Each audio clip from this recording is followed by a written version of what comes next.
okay, we've launched, right? We're looking back, we're drinking our margaritas and pina coladas on the beach, and we're thinking about, oh boy, we got to get back next week and start to track performance and continue testing. Because I think that's one of the interesting things, Chris, that you shed a lot of light on, from a solution that, of course, that's what y'all do.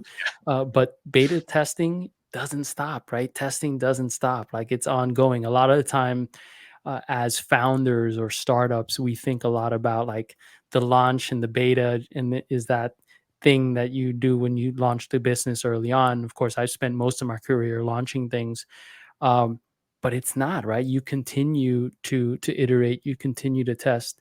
What kind of testing do you see, or do you recommend to folks out there? And then, also adding enablement, right? Because with those new insights requires continuing to enable your sales and marketing teams. And then lastly, any sort of like performance assessments that you do after the fact. And is there like a schedule, a fixed schedule, or is that just something that you kind of do in perpetuity? Yeah. We definitely monitor regularly, right? So we have all our metrics, our dashboards, everything's telling us what's going on. So once we launch something, we can kind of keep an eyes on it. But it really depends on what that launch is for. I mean, the cop out to every question ever is like it depends.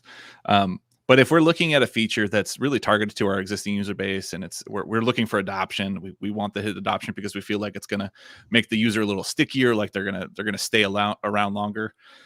Or if it's a quality of life improvement, like we're going to have way different messaging for a quality of life improvement, far fewer things and very personal things. Like if it's like, yeah, we updated this so it's not slow anymore or something like that. A new feature targeted to existing users, and then a new feature targeted to getting new users is going to have different messaging as well. But what's important is that you have channels for collecting feedback, just like we have channels for going out, right? We're going to have channels for what we hit on, a new release, but we're going to have channels like you're going to have support. You're going to have probably surveys going out to people. You could have your net promoter scores or CSAT surveys. I like to have beta programs.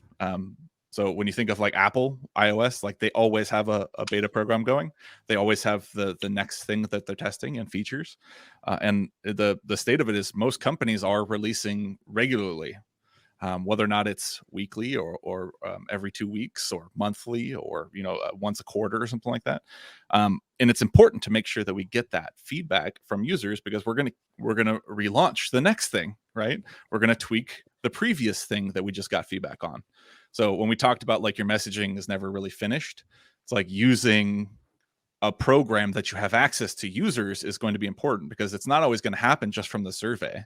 The survey can give you something like a snapshot in time, but a bigger beta program is continuous. It's always flowing, coming in and out. So like they're going to react to what you're pushing out there, the way your product is working, especially reacting to the environment that we talked about. So like that's really key. Is times change. We went remote in an instant, right? Like it all just like happened over a couple months, and now everyone's opinion's different about what's going on, what's important to them. Later in a year after the pandemic, businesses got hit pretty hard because people were all, there's layoffs, there's hiring freezes and budget freezes and all that stuff. People change, right? They're looking for new positions. I forgot what it was called, the Great Resignation. Like Hmm. that was going on, and everyone was looking for a new job, and then all of a sudden, everyone's laid off again. So it's I think it's really important to have a constant pulse, and you need to have those multiple channels, and that's really going to help you continuous sales enablement and continuous product improvement. So that's what I'd say. Awesome. Fiona, how about yourself?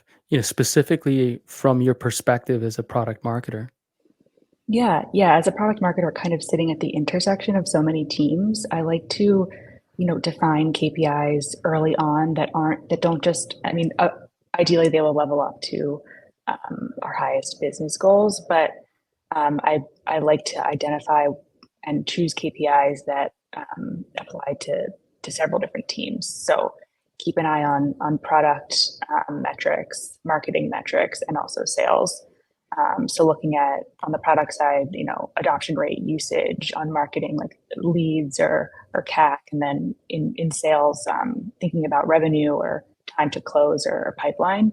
And then, beyond metrics, like to the point about user feedback, just kind of like, making sure that you're taking the time to conduct, post launch surveys with customers, to gather feedback, make sure that the feature is resonating with them. I like to also just keep an eye on some of the customer support tickets that come in, that might mention the feature. If there's a lot of confusion around it, it might mean that we're not messaging or positioning it correctly. So that's kind of like something I use as like a quick pulse check, to just like, pay special attention to. And then just continuing to collaborate with, product team, to, take a look at any technical issues, bugs coming up that we might need to address. And then, yeah, I think those are like the main ways that I think about, analyzing the performance surrounding a launch.